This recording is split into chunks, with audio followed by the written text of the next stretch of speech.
how to download Airbnb.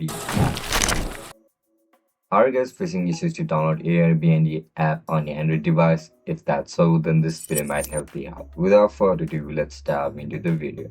To download Airbnb app on your Android device, first of all, open Play Store on your Android device.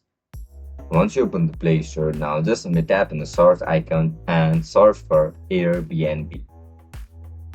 After you search for it, click on the second option where you can see this icon for Airbnb app. After you click on it, you can see this option for install. Tap on install. As soon as you click on install, your app will start to download. It will vary according to your Wi-Fi speed. As soon as it gets downloaded, it will be available on your mobile home screen page. Now just tap on Airbnb app and you will be ready to go. That's it guys. That's how you're gonna download Airbnb app on your Android device. If you guys found this video helpful, don't forget to like, share and subscribe to our channel. I'll catch you up in the next one. Bye bye.